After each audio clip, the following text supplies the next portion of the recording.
All right, now a dangerous side to your sleep pattern changing is driving. I'm going to head over to talk to Justina now about statistically, Justina, car crashes increase around time changes. Yeah, there's a lot of research on it. And in fact, I know earlier during the 7 a.m. hour, you spoke with a doctor who said, you know, when it gets dark earlier, people start to fall into seasonal depression, right? So that means we're going to see a lot more aggressive drivers on the roadway, a lot of road rage. Yeah, it's something that we don't think about, but that's not the only thing that causes those car crashes, right? So Deere collisions increased by 16% in the week following the time change.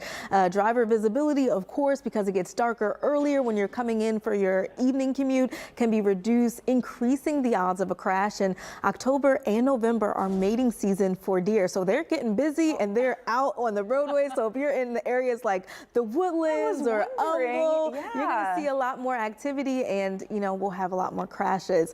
And of course, it takes most people a week or more to adjust to time change. So when it comes to time change, it just takes time. Okay, so but here are some tips that we can kind of follow while we're adjusting. You can watch out for pedestrians, of course, because even though it's getting darker earlier, we're still going to see people walking, right?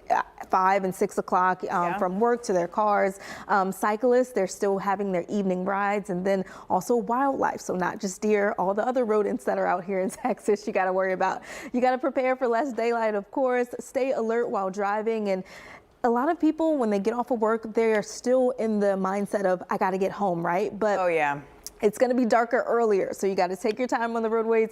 And this one's important. Exactly. This one's important. So you got to make sure your car lights are clean and working. I know it's easy to kind of bypass if you're only driving during the daylight hours, but you know, when it's dark earlier and you got a tail light out or your front lights are out, that's a problem. And you can get a ticket too. So we don't want unwanted fees. No, that's a really great point. A lot of people are probably only used to driving during the daytime. So as this switches over, be really mindful of these things. All really great tips. Thanks, Justina.